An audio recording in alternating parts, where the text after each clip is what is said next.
นะคะแล้วก็สำหรับตอนนี้ค่ะเรากำลังจะก้าวเข้าสู่ในหัวข้อที่2แล้วนะคะกับหัวข้อ Starting a Company and Fundraising in Singapore ค่ะซึ่งเมื่อสักครู่นี้เราได้เรียนรู้กันไปแล้วเกี่ยวกับในเรื่องของเทคนิค Blockchain นะคะว่าจริงๆแล้วเนี่ยไม่ใช่เป็นเรื่องที่ยากแล้วก็ไม่ได้เป็นเรื่องที่ง่ายด้วยแต่ว่านะคะเราได้รับเกียรติค่ะจากวิทยากรที่วันนี้นะคะได้มาบอกทริคแล้วก็ได้มีการมาหากับผู้ที่จะไปทำ Blockchain นะคะในต่างประเทศอีกด้วยแล้วก็สำหรับการในเรื่องของ Blockchain นั้นหลายๆท่านอาจจะคิดว่าจะต้องเป็นเรื่องที่จะต้องใช้เทคนิคหรือว่าจะต้องเป็นเรื่องที่ละเอียดอ่อนนะคะซึ่งจริงๆแล้วเนี่ย Blockchain จะต้องเป็นการเดินทางหรือว่าเป็นการเรียนรู้ในต่างประเทศด้วยวันนี้เนี่ยทาง Startup Thailand 2018 ค่ะก็ได้นำวิทยากรที่จะมาให้ความรู้มาให้เทคนิคเกี่ยวกับในเรื่องของ Blockchain ถึงที่ศูนย์ประชุมแห่งชาติเศรษฐกิจแห่งนี้ด้วยค่ะเอาล่ะสำหรับในหัวข้อนี้นะคะเราจะมาพูดถึงค่ะกันในเรื่องของการเปิดโอกาสการหาเงินลงทุนค่ะและนักลงทุนชาวสิงคโปร์ด้วย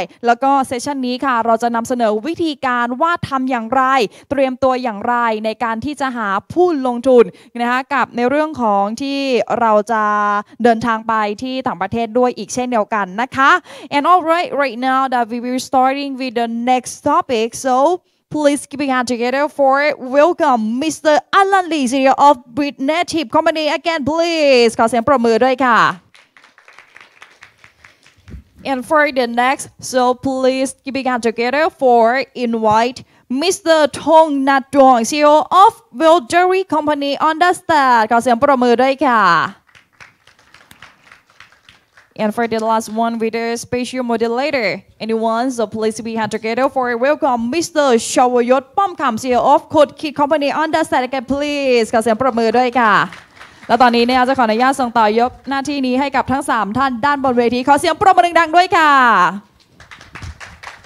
ครับ so ในเซสชันนี้นะครับผมจะไม่แปลเป็นหลักนะครับไม่แปลเป็นหลักคือ talks กันมากกว่าแล้วสรุปสั้นๆตอนสุดท้ายแต่ละช็อตเซสชันพอนะเพราะฉะนั้นใครที่ไม่แข็งภาษาอังกฤษตอนนี้ก็ต้องขออภัยนะไม่ได้แปลทั้งหมดนะครับแต่ก็น่าจะเป็นประโยชน์มากกว่าก็เดี๋ยวจะ start กับมิสเตอร์ธงเลยนะเพราะว่าเมื่อกี้เซสชันเมื่อกี้นะครับก็รู้จักอลันไปแล้วนิดหนึ่งนะครับก็โอเค so yeah we leave you guys for the introduction alright so if you guys heard enough about me so I guess I'll let Thong introduce himself yeah sure okay the slide is up alright Good morning, everyone. My name is Thong. I'm from Singapore. So I will share, for this session, I will share about the fundraising experience that I have.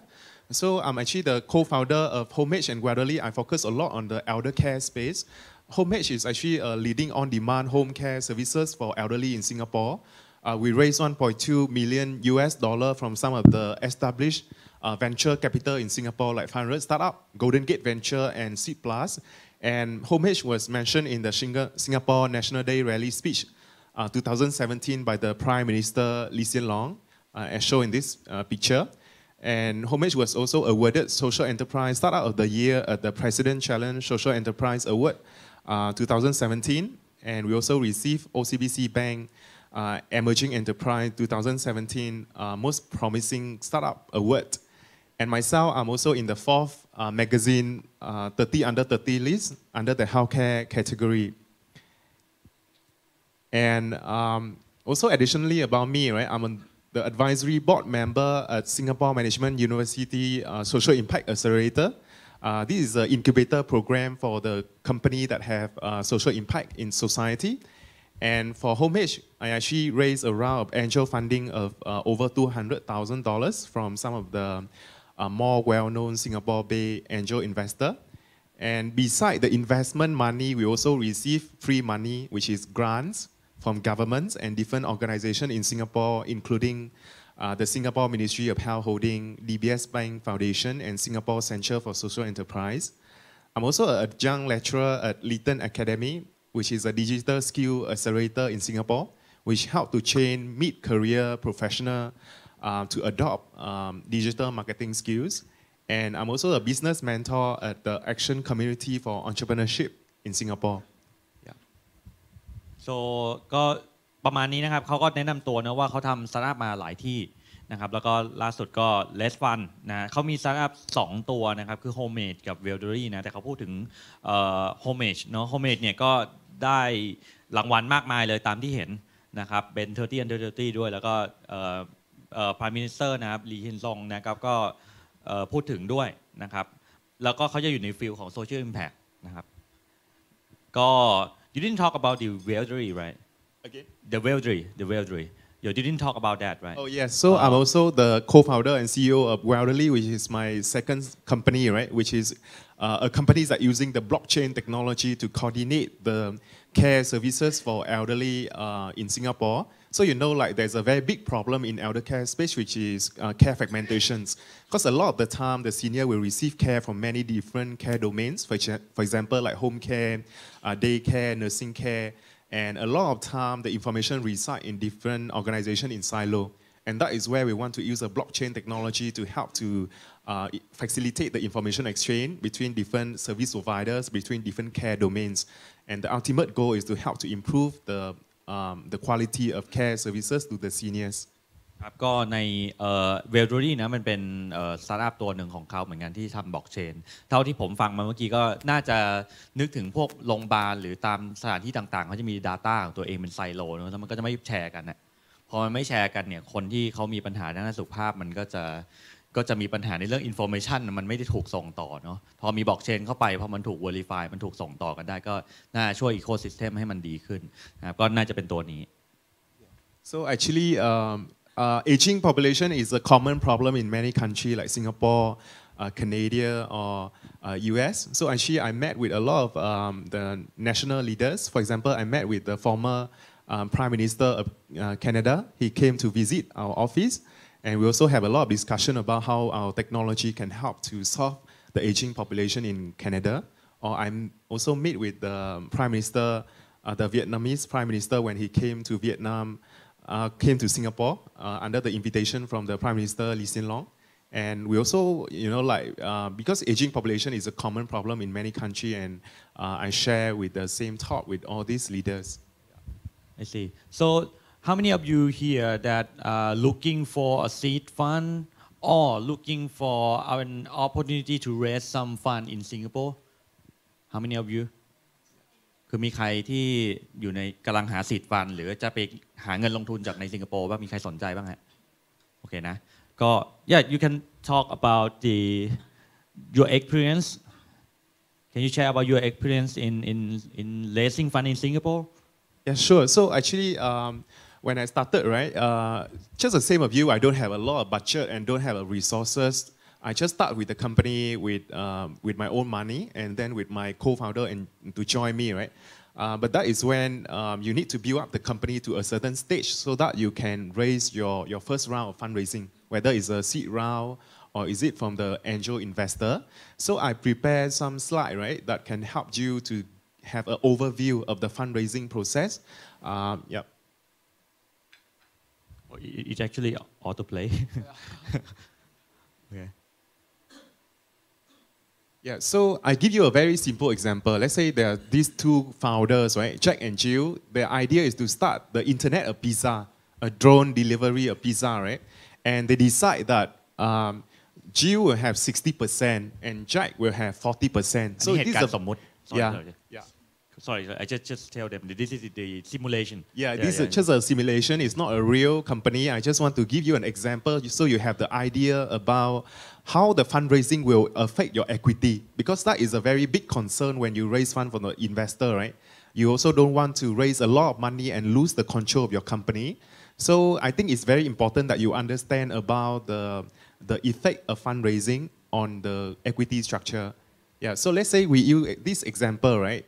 Jill will have 60%, Jack have 40%, and they set aside 20% of the company for the equity pool for the future employees. Because when you want to get talents to join your company, you need to have incentive for them, right? That is where you need to set aside the equity pool. So if you set up a company, generally you will have something like that, which is a capitalization table, which show how much ownership of different founders in the company. So as I mentioned before, right, Jack and Jill decide to set aside an option pool of 20%, and they divide between Jill have 60%, Jack 40%. So that is why you have this capitalization table. So you set up the company, you will need to issue the certain number of share. So in this case, for example, they issue 10 million share, and you will calculate accordingly, right? So Jill will have 4,800,000 share. Jack will have 3,200,000 share. Yeah. So this is very simple mathematics calculations.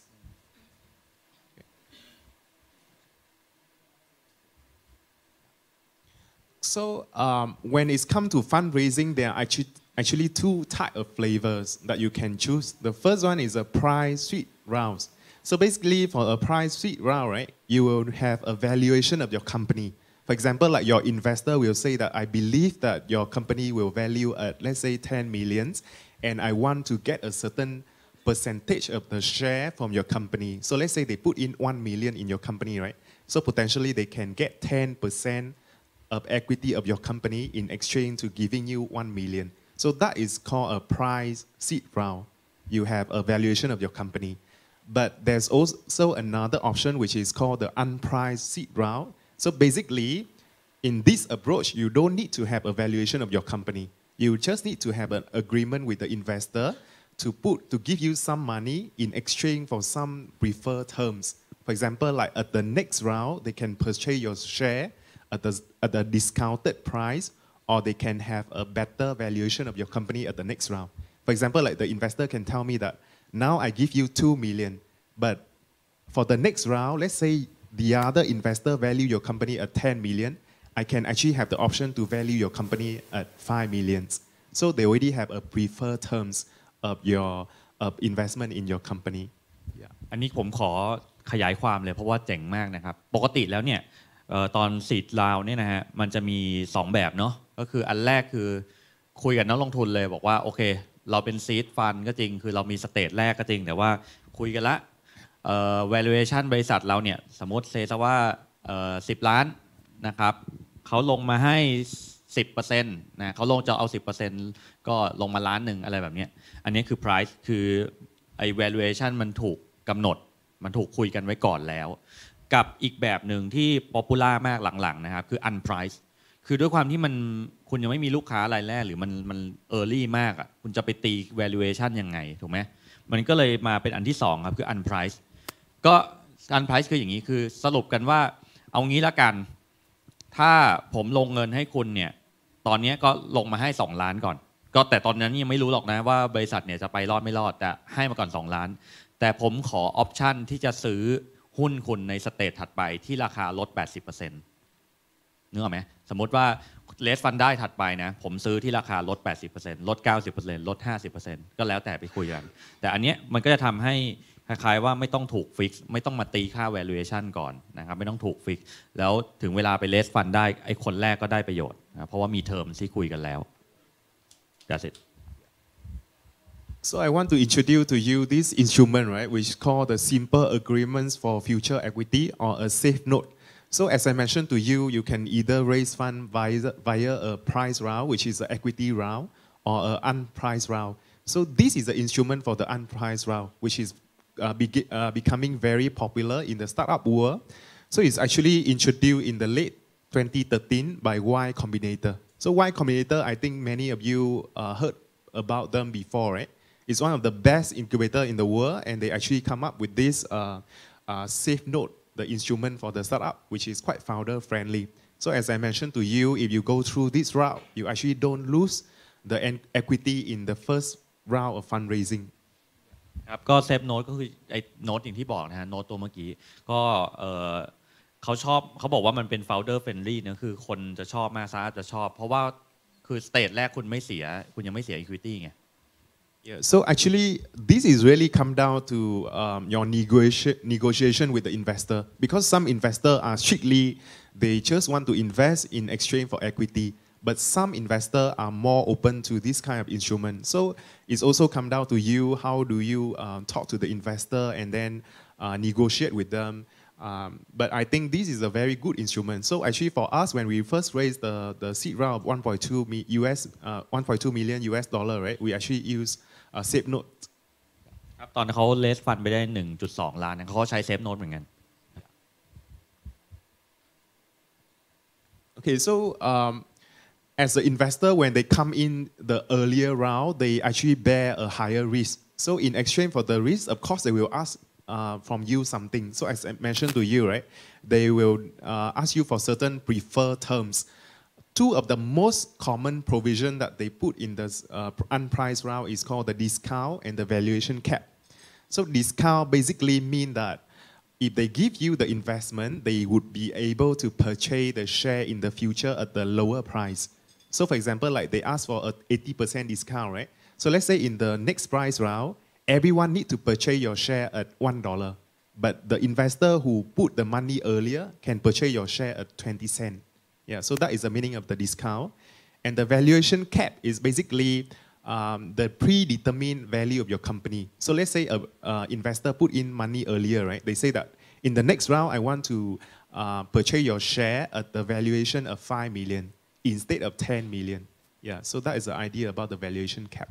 ก็เมื่อกี้นะครับไอ้ unprice เนี่ยมันมี2เทคนิคที่ทาง investor เนี่ยเขาจะใส่เข้ามาอย่างอันแรกที่บอกไปคือ discount เนาะเอางี้รอบต่อไปถ้า raise fund ได้ขอซื้อที่ราคาลด 80% อันนี้คือแบบแรกหรืออันที่2คือ valuation cap คือคุณไป raise fund ในราวที่2เท่าไหร่ก็ไม่รู้แต่เขาจะขอซื้อที่valuation ที่คุยกันไว้ก่อนแล้วอย่างเช่นว่าคุยกันไว้แล้วเนี่ยขอ valuation cap ที่10 ล้านนะ raise ราวถัดไปคุณ valuation 1,000 ล้าน100 ล้านไม่รู้แต่เขาจ่ายเงินที่10 ล้านเขาจะ valuation ของคุณที่10 ล้าน So actually, I have example of how the math work, but I think it would be a bit too complicated. So I think that would be it for those of you who want to take picture. But I think I would not go through too much details. But I would open to the floor to have any questions. So I think it's more interactive.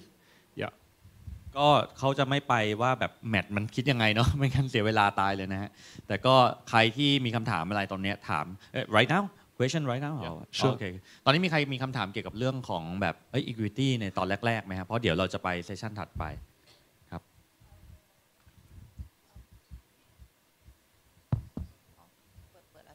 Hello. Okay. What is the general discount that you give to the investor for the second round? Okay, so this is really depend on individual case. We cannot give a very generic answer because it's really come down to negotiation between you and your investor. It's really much depend. For example, if you have a lot of bargaining power, let's say you already have a lot of investor already committed in your company, right? So you can negotiate a better deal.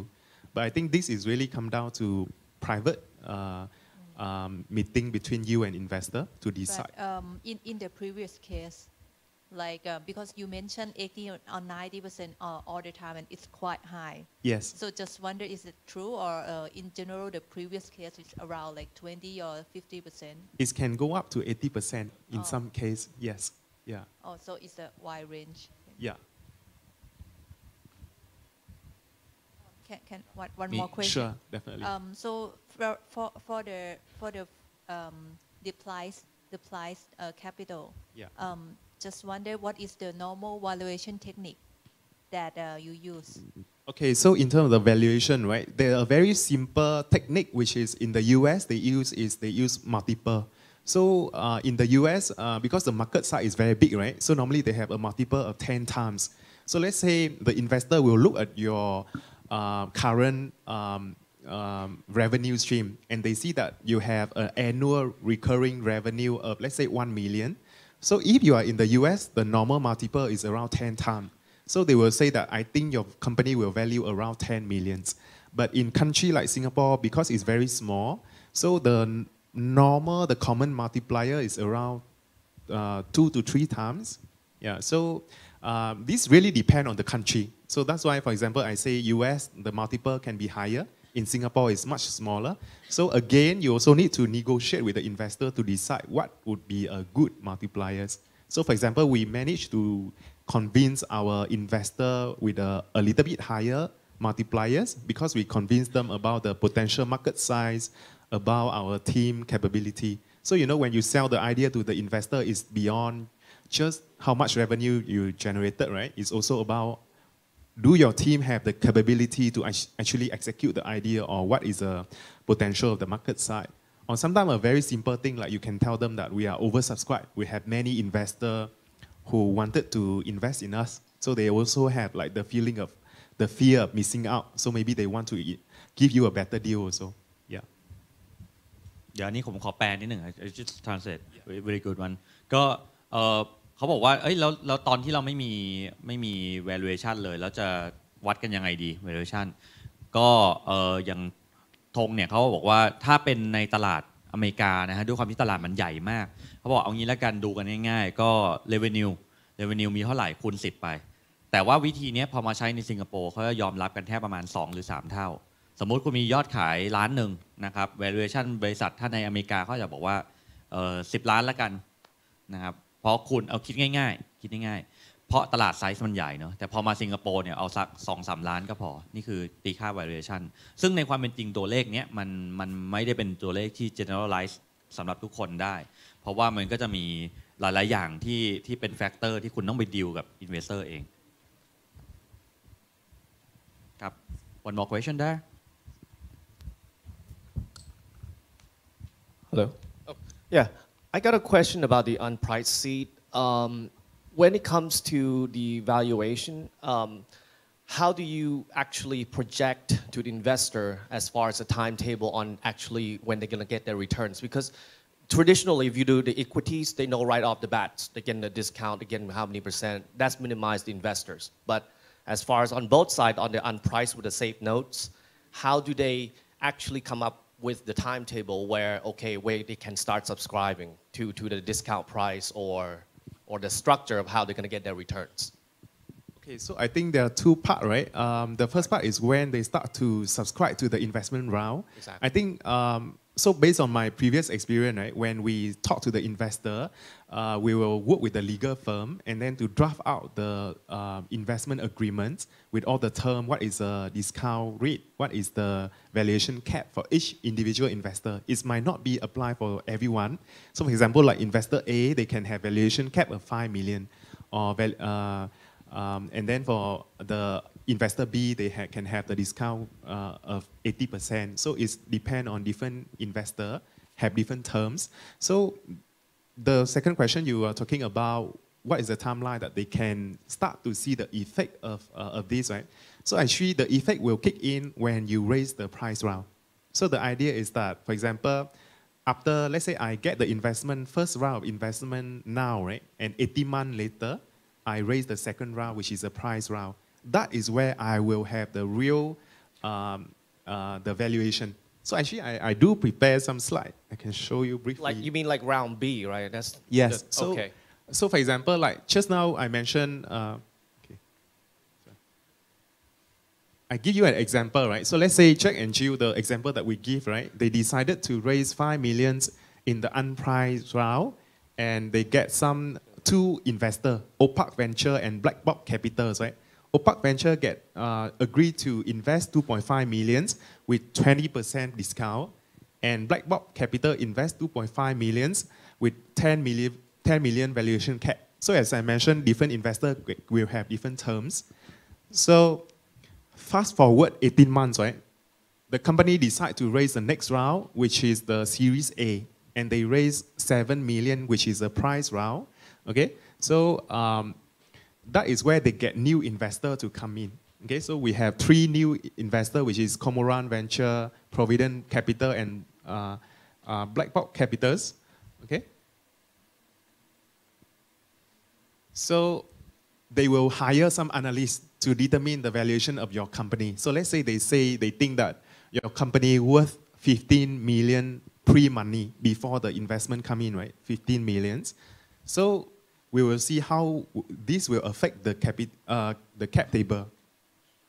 Okay. So for example, just now I mentioned in the first round, right? Opac Venture invest 2.5 million with a 20% discount. Okay, I will show very simple math and you will appreciate it.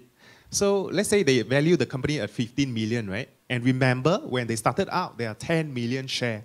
So it means that the price per share is simply 15 million divided by 10 million share, which is $1.5 per share. Okay? So remember that the Opac Venture get 20% discount. So basically, they only need to pay $1.2 per share, lower than other investor. And basically, with 2.5 million, right, divide by $1.2 per share, they have 2 million, and this number, 2,083,333 share. And you just basically take this number of share, multiply by $1.5, right? You got this value, which you see, they already make money. So it's kind of like a simplified preferred stocks, and then with the contract where they're going to get the discount before they go into IPO. Yeah, So the more ventures you're getting in, that minimize the risk for everyone, right? I mean, before you go into the long term. Yeah, I think you put it in the right way, and the idea here is that you want to get in all these people in the early stage, but they need to bear a certain risk, right? That's why they will have all these preferred terms. But basic idea is that it will help you to avoid the losing of equity only until the next round. Yeah, so that's why I say it's quite founder friendly. Yeah. So we should skip to the next part because we have something interesting in the next part too, right? Yeah. ก็จะไม่แปลพวกนี้นะครับไม่แปลพวกตัวเลขเนาะ Okay. Actually, it's just some common question. Yeah, some conversation, Yes. but I think it's very interesting for everyone. Yeah, so I mean, when as a founder, right, definitely you have a lot of things to concern about. So when it's come to fundraising, right, there's a few common questions. For example, like you ask yourself, do I need to raise a receipt round? Or like, how much should I raise? Okay. Yeah. Do you have like clicker there? Yeah. Can you use it? I mean, yeah, you can sit here so we can talk and Okay. Yeah. Just sit here and use the clicker. Yeah. And we might be able to raise. So in order to answer this question, you need to be able to look at your own team and see whether you have the strong team that able to execute the idea, and then do you have like some experience, started a company before. So the investor will look into all this. They will look into the market potential, the total addressable market size, all the key metric. For example, like what is the lifetime value of your customer? What is the cost of acquiring customer? So when you go to the investor, right, you only have one chance to impress them. So you need to be able to prepare all this information at your fingertip. You need to know very well about your business so that you can convince your investor. Yeah. So we actually have like lots of the questions, right? So I think we could like share our opinion on each questions. So yeah, what was the first question? Sorry. Yeah. So what do you think about So what do you think about startup these days? Do we have to like raise a seed fund? Do we? Maybe another question that I could add is actually when is a good time to raise a seed round? Yeah, so like when you're building a startup, what is a good time to talk to the investors? Is it the time that you have a business plan, or like do you have a basic product, or do you need some traction, like in the context of Asia? Yeah. So actually, in Asia, normally in order for you to raise seed round, you need to have revenue. It's very seldom that the investor will invest in the company without a stable revenue. So for example, last time when we go to the investor, we already have a quite stable revenue stream. And that's why we are easier to talk to them, because easily you can have some valuation of your company. Yeah. Oh, so what about government grant? Because basically I already raised ผม raise fund ไปรอบหนึ่งแล้วนะครับแต่ว่าเป็น government grant เนาะ because I already raised a government grant. I didn't go to the VC round yet, and the government grant for me is like, I don't know, it start to get us start actually, but I don't see it.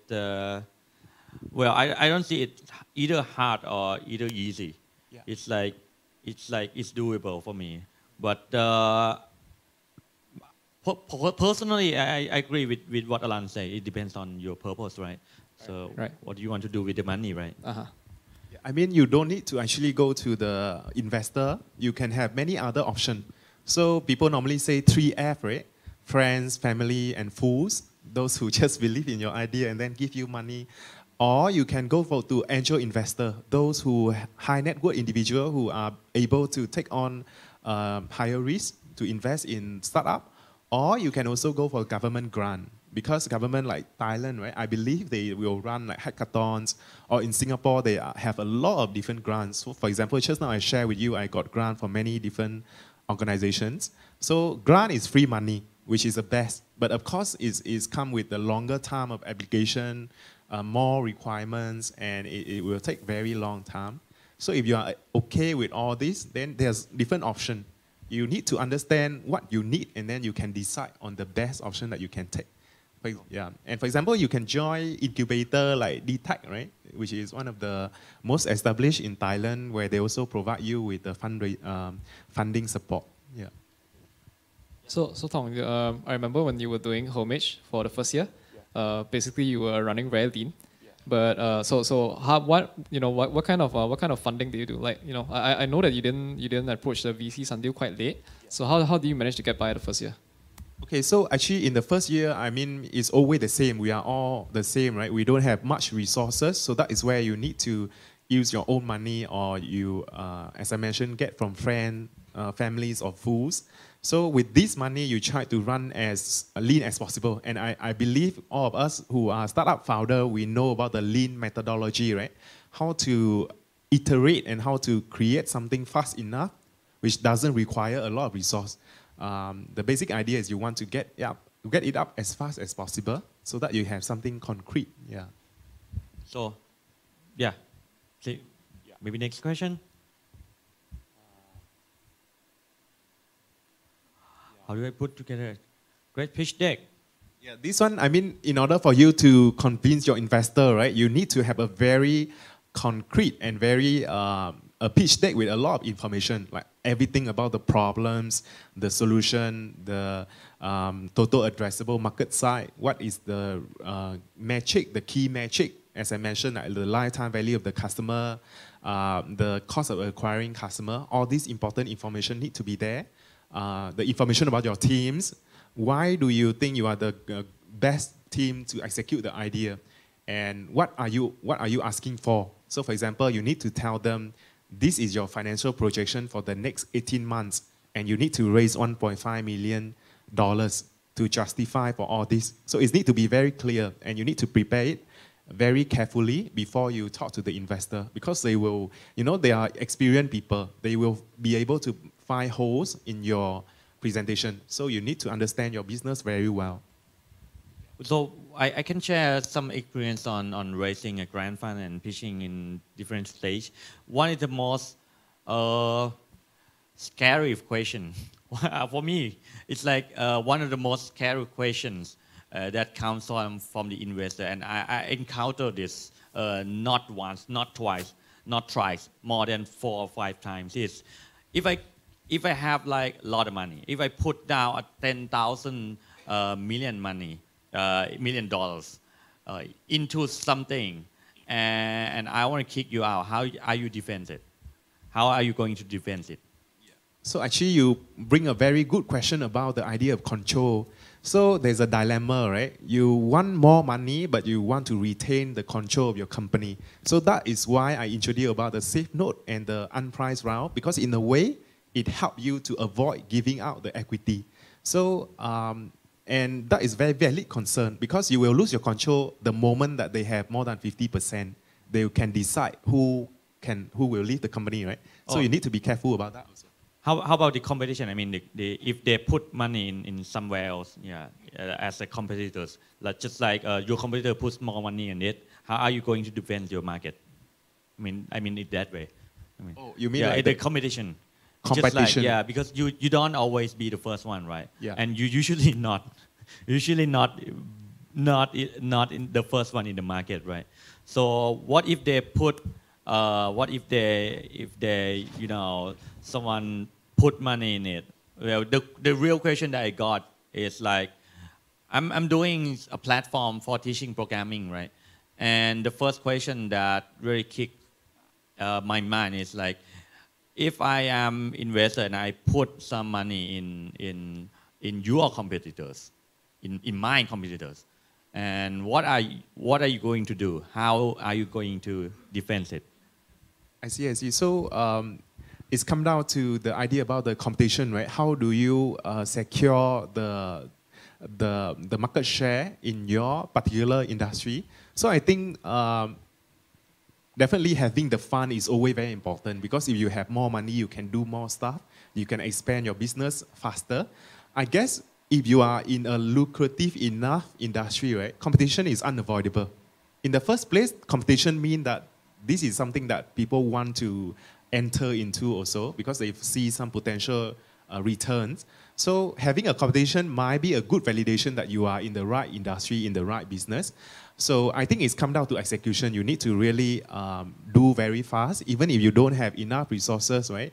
Then you need to use all the available resources, all the skill that your team have, and execute the idea. And that's why you try to go make it happen fast and have like a minimum viable product that you can go to investor to raise some fund.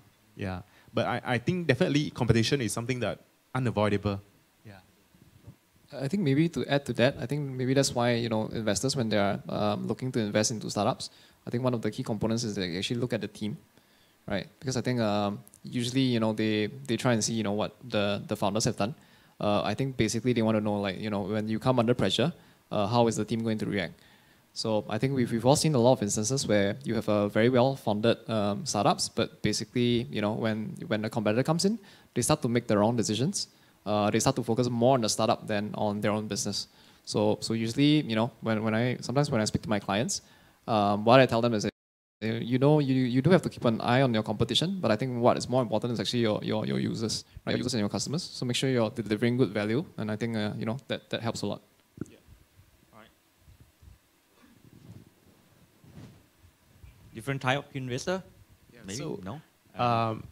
I mean, there's different type of investor. Like we have angel investor, VC investors, and different people have different risk profile, right? And as I mentioned, some investors just want the equity, or some investors are actually open to the idea about not receiving the equity.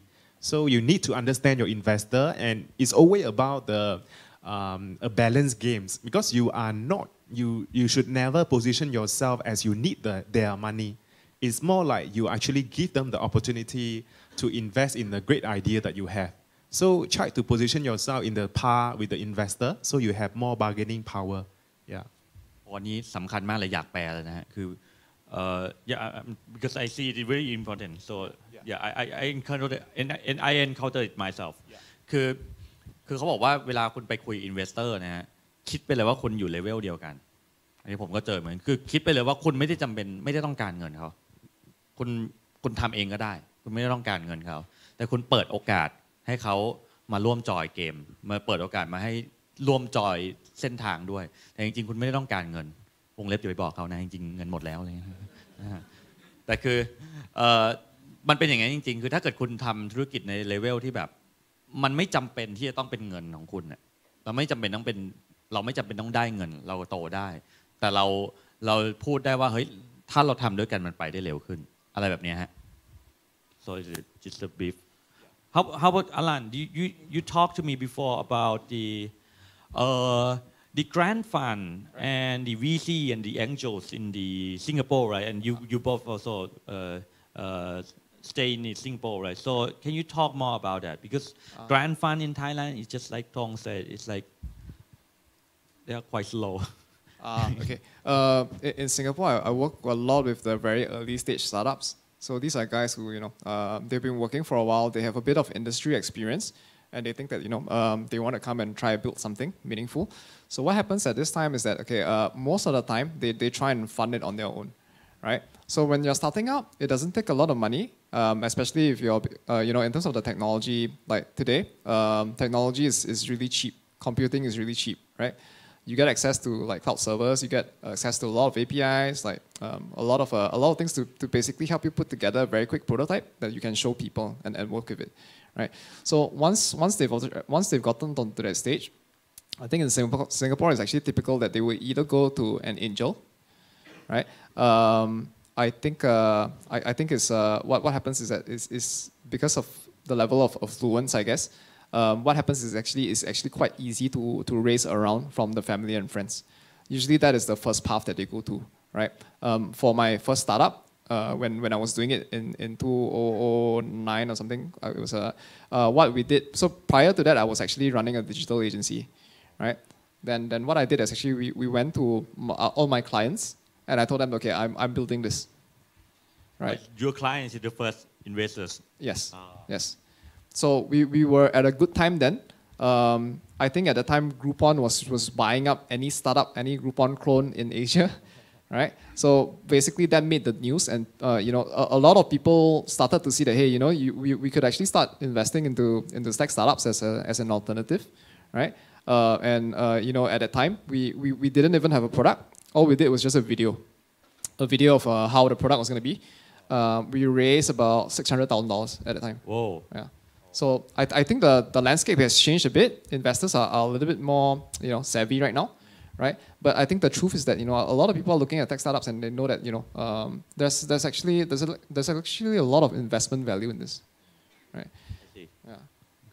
Then in terms of the government grants, is also one of the options that a lot of founders in Singapore they try to go towards. I think we have 15 to 20 different grants going at the same time. Whoa. Yeah. It's open, right? Still open, right? Yes. So if any one of you interested, later we will introduce about what we are doing, which is basically we run some sort of accelerator which help company who are looking to fundraise in Singapore. So maybe then we can give you more information. Do you have that question on the slide, just in case? Question on? No, of the how are we going to invest it? How do you going to invest? Fundraising in Singapore. Do you have that kind of question? I don't think I include in here. Oh, you didn't input in it. It's okay. It's okay. But we will talk about that because that is the topic, right? That is the topic that we want to know, right? Yeah. Okay. I think generally one of the good steps, right, is I think in Asia the good thing is that all of us are all of the nation states, we are all moving. We all believe that entrepreneurship, digitization is a step forward. I think in Malaysia and Thailand and Singapore, there are government-backed initiatives encouraging young people to start their startups. So I think that it's actually a good time to leverage on what kind of support there is out there. Yeah. So I feel that it's actually easier to start a startup today than 2 to 3 years ago. Yeah, true. I agree. So yeah, I want to know too about the lawyer, because there's not many lawyer in here, right? I'm not too sure about that, but I tried to find some lawyer before, but not really hard. I I didn't have that problem yet, but I kind of wonder too. Is it how can I find one? I think it's important. It's very important that you have support from a legal firm or a lawyer in the process of fundraising, because you will need to prepare a lot of all these legal documents, and you want to make sure that you are protected. Even the investor give you the term sheet or you propose to them the document, right? We want to make sure that all the terms are very tight and is not against your advantage. So in Singapore, we do have some firm who provide this kind of service for startup. I think it might be easier in Singapore to find lawyers. I'm not sure in Thailand how is it in the landscape here, but for us, we definitely will need to engage the legal firms. I see. Is it costly in Singapore? How do they charge? Do they charge by the contract or by the? So, for example, the legal firm that we worked last time, they charge by documents. So it can go up to a few thousand. So you can negotiate with them to keep the cost lower. But I think it's important thing that you do. So we are willing to set aside a budget for that. I'm just curious. Is it possible to negotiate with them? Hey, we don't have money right now, but we raise it and you get it. Is it possible? Possible. This is up to your negotiation. So maybe you can even ask them to give you discount because they understand that startup doesn't have a lot of money, right? And they actually want to have this kind of long-term relationship with you, because we never know. Maybe in the future your company might worth billions of dollars, right? So I think they are very open to this kind of idea of I see. So maybe when we can put some share, only little of the share. For them, maybe I'm not sure. This one you need to consider because your share might worth more in the future. True. All right.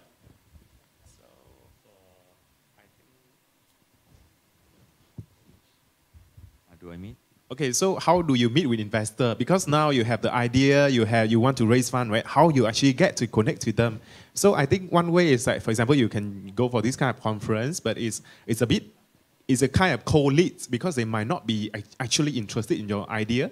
So the best way that I find so far, right, is actually talk to the portfolio company. So for example, you get to know some founder, right, who have raised the fund from this particular venture capital. Talk to them, make friends with them, and then introduce them about your business, and then they will be the person who recommend you to the investor.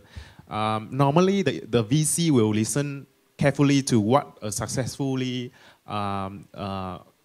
founder recommend to them. Yeah, so that is what we have done before. Another way is you get a very well-known angel investor to invest in your company. Because the fact that someone who is established, right, invest in your company, signal to the other investor that you are a very potential business. Yeah. Just like a flagship. You got a flagship there. Yes. I see. Yeah. So, yeah, anyway, how should I raise? Yes. I think we have discussed this before, right? So it depends on what you need, whether you want to raise from angel or VC, and you want to look into what kind of value that they can offer to you. Because VC might be more connected, or angel, they might have a certain value that they can offer to you. So it's really come down to what need that you have, yeah, before you decide. But normally VC will look only the one that got quite some traction. Yeah, exactly. Right? So VC will be a little bit later stage. Angel will be to raise a smaller round, let's say 50,000. VC maybe you're looking at a few 100,000 or millions. I see. Yeah, actually this is a process, right? So what is the process of fundraising? So it will take a few months. It's not a quick process. You need to do due diligence. You need to start to talk to the investor. You need to arrange a few meetings with them to get their interest. And after that, you need to drop out the legal document, start to talk to them. And when they close the deal, sign the legal document, right? Then they will need to start to do some due diligence. They need to check on your background, on your the figure that you give to them. Yeah, so it's a very long process. So you need to be prepared because it can be like a full time. The moment that you start to fundraise, right, you might actually give time away from your actual operations. So you need to plan carefully. How long are we talking about? I would say for us, we did it within 3 months, but it's already considered quite fast because we have some introduction. But you can expect like 6 months, 3 to 6 months. From the first contact? Yes. Oh, I see. So you don't expect that money to come very fast, right? So you need to be prepared before, right? But this is for VC. VC is longer, but angel can be much faster. Yeah, because it's just like, I trust you. Yeah. Give me the money. Yes. I see. Yeah. I see. But even for angel, you need to have a legal document for all of this because it's involved money, right? You don't want to have implication along the way. So you need to have prepare all this legal document already. So we have to be prepared about the legal document first, right? Because if we go to talk first and we don't have document, it would be... It's okay to start to make connection with them first. You don't need to have legal document the first day, but along the process, right, you should also start to talk to the legal firm. Yeah. I see. So how about the government grant? How about the government grant in Singapore? Like, how long are we talking about until the funds come? Well, government grants, I think it depends on the scheme. Some of the schemes are quite straightforward in a sense where you basically, all you need to do is submit your business plan, right? So once you submit it through a business plan, an agency will look through it. What happens in most of the cases is that the government will also work together with another VC firm to basically assess your plan and your startup, right? This is what happened in Singapore, right? But it's not happening in Thailand yet. So let me put it this way. I raised a grant, and the fastest the fastest round of funding, they will like split into the period of time, right? You have to deliver something. You have to have the evidence of doing something, right? And go submit it. And if they accept it and they allow a first fund, second fund, or something like that. I would say for me, the fastest is 6 months in Thailand. So it's 6 months from you know. From the day that you will get funded. From the day that you know, not from the contact. Is that because it's based on milestones or? It's based. I don't know. I'm talking about only my perspective. Okay, say it because there is not finished regulatory in Thailand. Because everyone is new. Even the government firm, even the government agency is new too. So they have time to study about their contract. So the day that they announce that we are going to win the grant, it doesn't mean that it will be quick, because that's the day that they start, study about how to write a contract too. So because the government grant have to be aligned with the policy, right? So they have like double works on that, and they have to find a way to pay us. I see. That's the way. That's the way in Thailand. But I listen to Alan, and it's very interesting, right, about matching the grant, right? Yes. Matching the funded from VC, right? Yes. That's not happening in Thailand yet. Can you share about that? Okay. So there's one scheme. Basically, if you go to the government and you apply for a grant, and you say that if one of the VCs that is actually assuming that a VC is going to invest in you as well, and they are under a list of approved VCs by the government. What the government will do is that instead of them trying to do their due diligence on you, they place their responsibility with the VC, right? But what they do is that they match $1 for every dollar that the VC invests in you, right? So in terms of the payout, it depends. Some of the grants, they are by milestones, right? So when you submit your business plan, maybe you have like quarterly milestones and all that. So every time you hit a milestone, you apply for reimbursement. There are also other technology grants in Singapore where it's got nothing to do with startups. It's like any company in Singapore, if you're an SME, you can actually buy buy equipment. You can invest in R&D, in human resource, right? And all this actually is kind of like pre-approved. I see. Right. So only after spending it, like the end of the financial year, then you file a return for it. Yeah, reimburse it, right? Yes. I see. อันนี้ผมขอแปลเนาะเพราะว่าน่าจะเป็นประโยชน์กับทุกคนนะก็ที่ในไทยนะครับ government grant เนี่ยมันก็ไม่เร็วเนาะก็ไม่เร็วก็ใช้เวลาเร็วที่สุดคือ 6 เดือนได้เงินก้อนแรกอะไรเงี้ยแล้วก็จะต้องมี milestone ที่จะส่งแต่ที่สิงคโปร์เนี่ยฉลาดมาก government ของเขานะครับเขาบอกว่าเขาแทนที่จะมานั่งทำ due diligence เองเขาผลักไปให้ VC ทำแล้วคุยกับ VC บอกเอางี้ VC ไปตรวจมาแล้วกันว่าเจ้าเนี่ยเจ๋งจริงเปล่าตามที่โมไว้ก็ไปตรวจมาพอตรวจเสร็จปุ๊บ VC ลงเท่าไหร่แกรนให้เท่านั้น match ฟันเลยคือสมมติ VC บอกvaluation เจ้านี้1,000,000นะแกรนฟันแมทเลยคือจะได้ไม่ต้องเช็คไงก็ฉลาดดีแล้วก็เขาบอกว่าก็เหมือนในไทยนะครับก็จะมีฟันหลายตัวที่เป็น research ฟันบ้างเป็นequipment บ้างเป็นอะไรบ้างซึ่งก็คล้ายๆกันคือคุณต้องออกเงินไปก่อนเนี่ยแล้วก็ต้องเอาบินมาเบิกต้องเอาอะไรมาเบิกทีหลังก็คล้ายๆกันOh, sorry. So just to add to that, if you are thinking of setting up a company in Singapore, in terms of registering a company is actually quite friendly as well, in a sense where only 30% of the holdings need to be a Singaporean or PR, right? So, but you could actually own up to 70% of your company.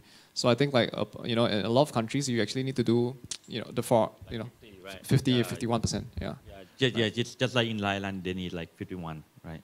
Right. Because in my startup, I have to sign a contract that I have to get allowance from the grant first before going to raise round, just because they fear that we will sell equities more than the ceiling of the floor, the ceiling. I see. Yeah. So there's only like 30%? I think it's 30%. Yeah. In Actually, just to clarify on that point, right? 30% is required only if you want to go for the fundraising.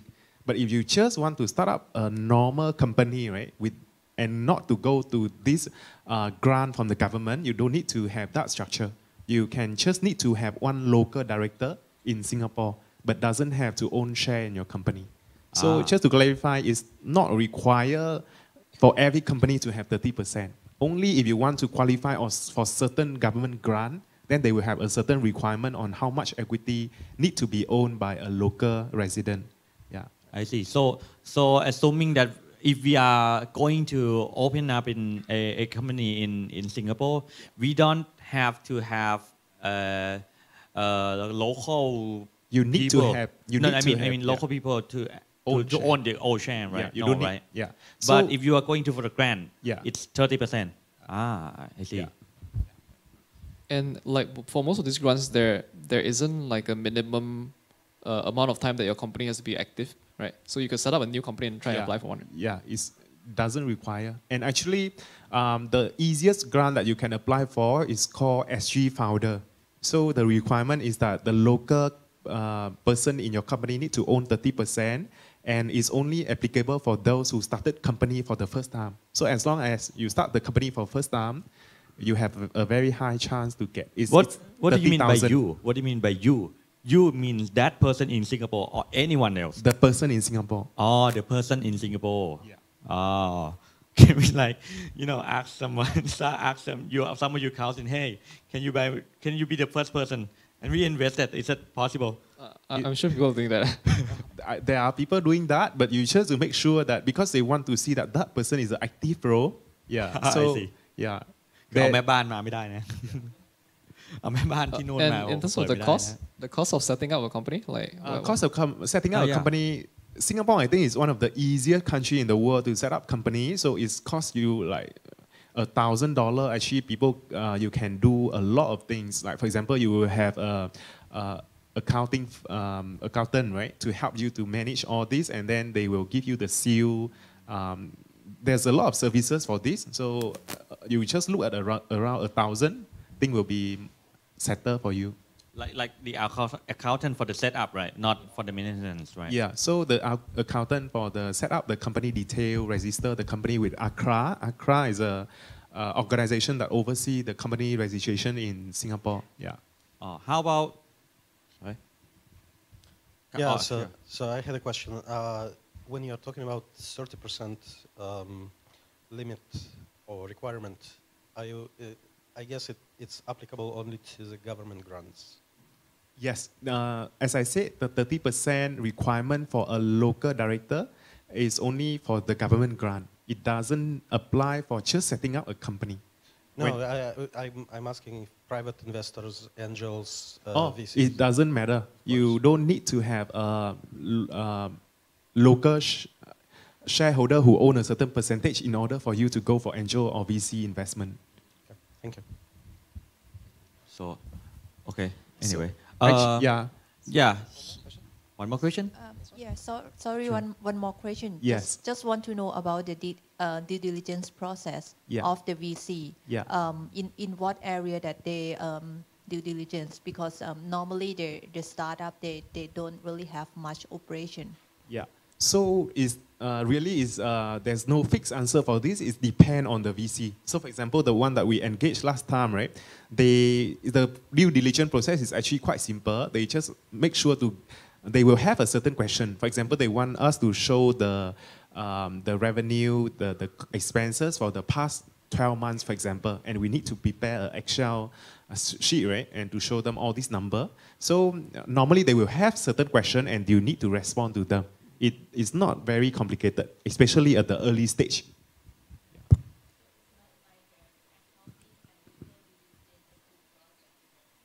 So again, it depends on the VC, right? So for example, let's say some VC might ask for your certain financial forecasting, for example, then you need to prepare it. But I think it would not be so complicated. Yeah, they will ask you for the shareholding, the cap table. Of course, you need to present all this. Yeah.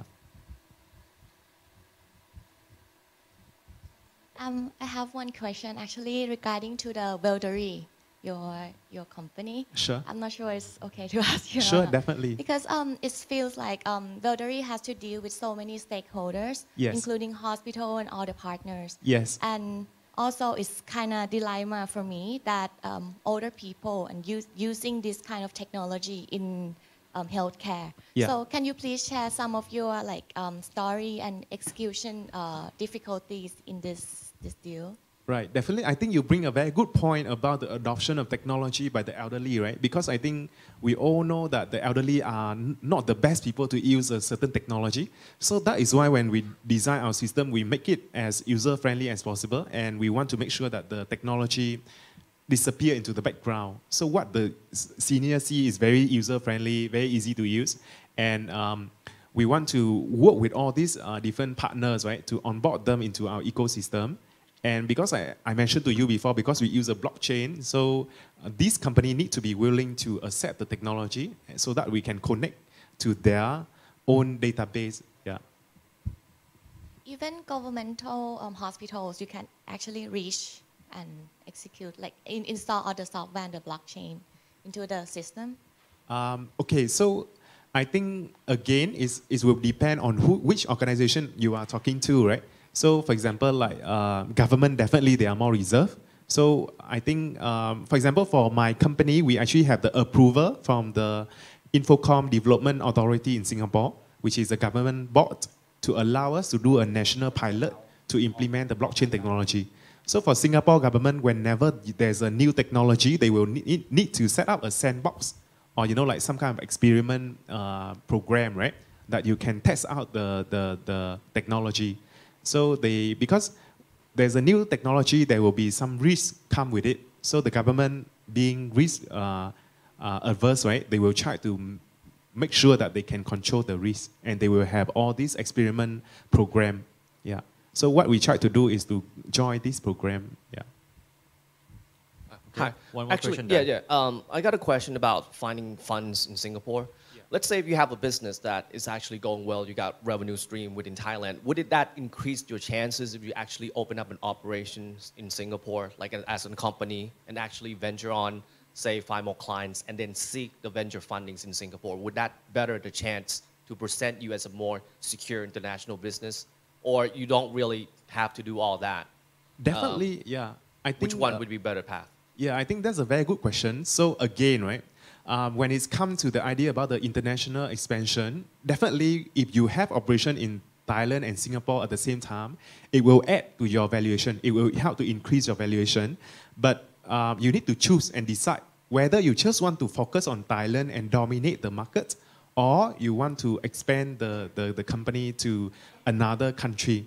So it's really come down to your own judgment, right?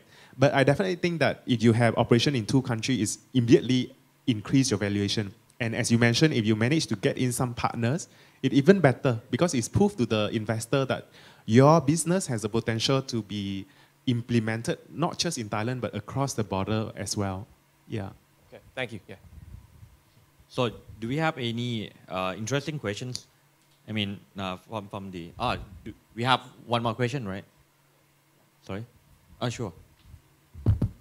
I had another question. You mentioned risks. So, and in the beginning, you mentioned talking to Canada and other countries. So, compared to other countries, what about the risk-taking environment of Singapore?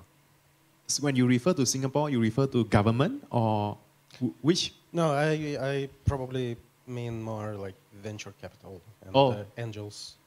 Definitely, I think when the venture capital, they assess a certain business, right? They will look into the risk profile of the business, whether like there is any regulation. For example, like of course, like now we are talking about ICO, right? It's not regulated yet. So for example, if you talk to some traditional VC, they might be more reserved because they are not prepared for this kind of risk profile yet. So it's really depend on individual VC. Yeah. Okay, thanks. Okay. So I think that's all the basic question. Comes down to the very our topic, right? So if we are going to start a company or raise fund in Singapore, where should we start? I think the best thing to do, again, my suggestion is that if you're, unless you're already based in Singapore and you know some of the VCs there or the investors there, a good thing to start doing is actually start looking at what kind of grants are available. There's a page. I don't have the link right now. I can send it to you later. But basically, it covers all the grants that are available to startups in Singapore, right? So it ranges all from hiring to R&D to, basically investments. So take a look at that and see if there are any of these that are applicable to you, and then you can decide, whether you should start a company there. And in that light, actually, we set up this accelerator program because we feel that there's nothing similar to that in Thailand. Because in Thailand, I know D-Tech focus more on the later stage startup. So for those early stage, we think it might be useful to have some kind of acceleration program that help to connect them to the Singapore fundraising ecosystem, right? So maybe Alan can share the page. Right. So basically, we've been working with a lot of startups in Asia. I've been based in Jakarta for about a year, and recently I've been spending a lot of time in Bangkok. I think startups basically get me very excited. When I was doing it in the beginning, I think one of the problems is that when we go to VCs, they are always looking at later stage funding. Yeah. Right. So they always tell you you're too early, right? Right. So basically, among a few of my peers, we've decided, okay, maybe we should come up with something like a micro fund. And then basically we want to start looking at the very, very early stage startups. So, at a point where it's like you are ready to basically go to market with a proof of concept and all that, I think we're really interested in looking at those. Maybe you can share the website. Okay. Yeah, you can share the website. So if any of you are interested in the idea about raising fund in Singapore, you can just go to this website and you can just drop an email. Yeah. So basically, this is the only thing we have up right now. Sorry, it's just flashlab.co. So please drop us an email if you've got a good idea that you want to change the world. Change the world. So basically, what stage are you looking for? We don't really have a particular guideline. I think sometimes it could be as early as you just have a proof of concept. You've got basically a business plan. You know what you want to build, right? So I think at that stage, how we could help is that basically on my end, I look at technology a lot, right? So I could probably give you a little bit of advice on how you could build a product in the cheapest way, get it out to the market and start testing, right? And basically, Tong will basically be able to look at it and tell you how you want to structure your pitch deck. What kind of grants you want to look at. How we're going to do your first few rounds of funding. I see. So what do we have to submit? I mean, do we have like a pitch deck to send to you first? Well, I think a good thing to just start with is just drop us an email, introduce yourself, and tell us a little bit more about your startup, what stage you're at, what kind of help you're looking for. Right, so I think at a stage, at the beginning, we don't even need to look at your tech. I want to encourage. Sorry, just a second. I want to encourage a bit about being like a close relationship with we having a close connection, just like us. Because like Tom said, a lot of VC, a lot of angels comes from the connection, comes from the referral, right? So I think it's very interesting, and it's very important that you have someone that you can connect it and can refer you, right? So that's why we are working together to put this in, and we are not trying to be like a company that you have to send everything in in a format. So we are just like friends that you can ask for the advice. I agree. Some of my more established investors friends asked me why we were doing this. I didn't really have a reason. I think it's mainly because we could. It was for fun. Yeah. And I think we've got a great relationship in Singapore and Thailand. Yeah, true. Right. So, yeah, we didn't think in the same way. Right. Because I started, I am in education business, and I educated and I consulted a lot of startup, and I do it mostly for fun. Just right. Right. That's what keeps us going, I guess. Yeah, and I think it works that way. So why don't we just like put our help into another level, right? Yeah, that's why we are working together. I think definitely on what Man just mentioned, like we're not looking at this at a very corporate kind of level. We don't have a really huge fund. If you come to us and you tell us that you have an idea and you need to take it further, we could probably just help to hook you up to the right people that can get you that kind of assistance as well. Yeah. And I think in Thailand, right, I see the startup ecosystem getting up more and more excited. So, but I feel that there's some lacking area where the incubator is not really support the very early stage or like early stage. So that's why I hope with this platform, right, is something that we can help to give some kind of support and to give the right connection. Because as a first time, I mean, with my first-hand experience, I understand how difficult it is in the early stage to really get the company off the ground. Yeah. True. This might offend someone, but I really want to share this because I'm just like in the incubator myself, and I see some incubators. It's like, some incubator is like overpromise things. Overpromise things. Just like come to us and you be like whatever, and the only thing that they do is like they have a training course. And the training course that they didn't do it themselves. They asked some people that come to speak. And because I am an educator, every workshop that I do, I really put a lot of effort in it. I didn't care only about speaking as this one. I didn't care only about, making the slide. I care about how people do it, how people execute it, how well you learn from the session. And after that, how can we help? So that really bugs me, really irritates when I see some incubators say some overly promise, and it actually a training costs a very short question for the inspiration, and that's it. And some people even charge a lot for that, just for you guys to meet someone, a big name, and that's it. I don't know if it's happened anywhere else, but yeah, it really bugs me. That's not the way that we do the business. That won't be my way. Just like want to share it. So we are not going that way. We really want to help push you to the another level. So yeah, I think it's great. I think if you look at the technologies and like. I guess like you were talking about the blockchain earlier, the whole thing about it, like your open source movements and all that.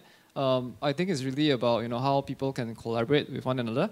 I think that if you provide value to people, the returns are not always monetary, but I think that it probably is more than that. True.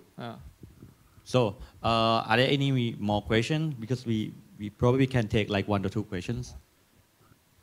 So sorry, can you put on the mic? Hello.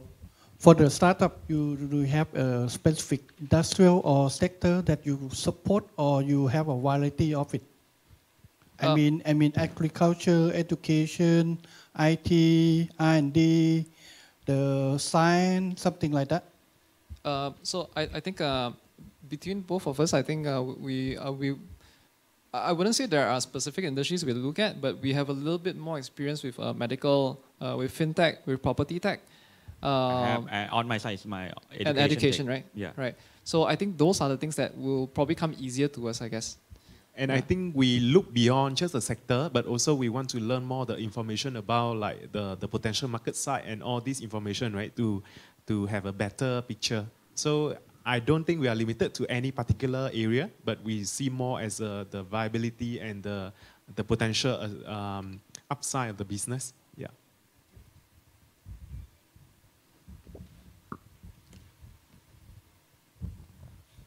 I'm interested in the option pool, option pool.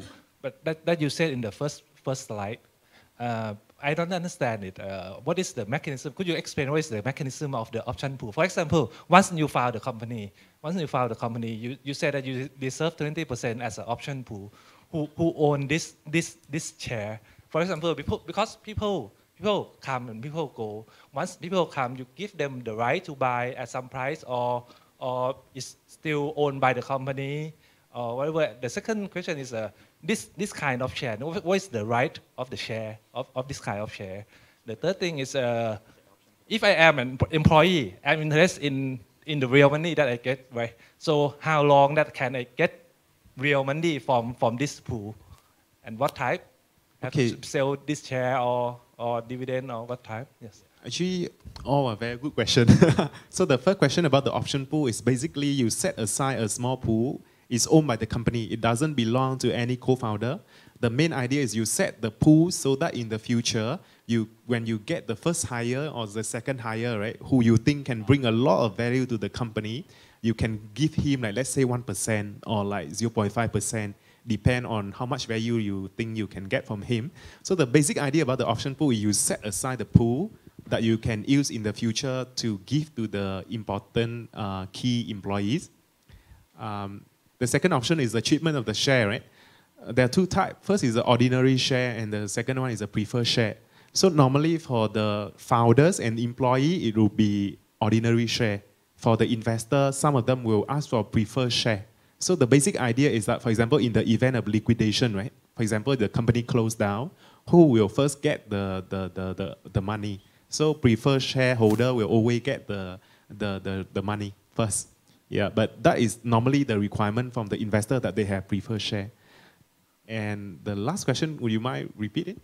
The last question is, if I am employee. Oh yes, yes. But so I understand. So once you give the share to the key person in your team. Yeah. So if I am an employee, I have not much money to pay your share, right? Yeah. So how do you get? Okay, so that's why you need to have something called vesting period. So when you have a employee agreement, right? You need to spell out. So for example, you are allocated 1% share of the company. Your share will be vested over 4 years. So it means that in order for you to get all this share, right, you need to work with the company for 4 years. And for example, if you only work for 1 year, then you only have 25% of the share. And there's another idea which is the cliff. So cliff is a very common concept where people say that you need to stay with the company for a minimum of 1 year in order for you to start to get the share. So if you want to look out for more, right, you can search for vesting period and cliff. Yeah. And the share will only be exercised in the event of exit. So for example, let's say your company got acquired for 10 million. So the company got share like, let's say 1%. So in the event of exit, then he will get the actual cash. Yeah.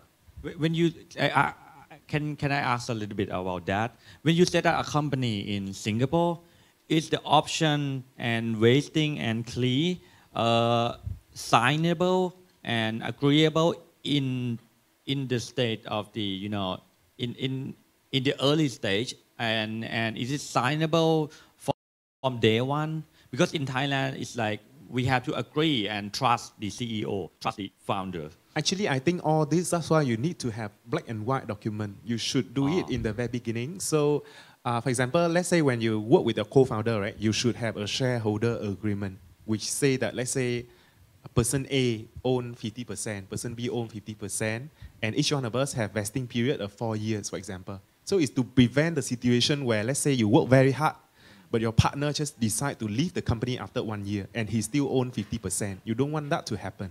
So all these terms need to be in place to protect the company. I see. It won't be it won't be on the paper, or it won't be on the paper when you register the company, right? This is it's not in the when you register the document, the company, there will be a share allocation. For example, A got 100 share, B got 100 share, but you need to have a separate document which is called a shareholder agreement to spell out who. Yeah. It's doable in Singapore, right? Yes. Yeah, because in Thailand it's not doable yet. Shareholder agreement is not doable yet. Yeah, so that's why I think it's important to engage a lawyer, then they can advise you. Yeah. Yeah. So I think that's all the questions, and I hope you guys, benefit from this session. And if you are having any other questions, we are still around, right, for some minutes. So we are still around before we go to lunch. And thank you for joining us on this session. And good luck on your fundraising. Yeah. You can just go to our website, flashlab.co. Yeah. Flashlab.co. Okay. Any last word? Thank you very much for having us here. I hope that we can get to do more things in Thailand. Yeah, I hope we can work with more of the startups here. That would be really cool. Yeah, thanks for the opportunity to share with all of you. And if you have anything that we can help, we will be more than happy to be able to share. Yeah. ครับก็ตามนั้น ขอบ So คุณครับ please we got together for thank you our speaker on us that please thank you so much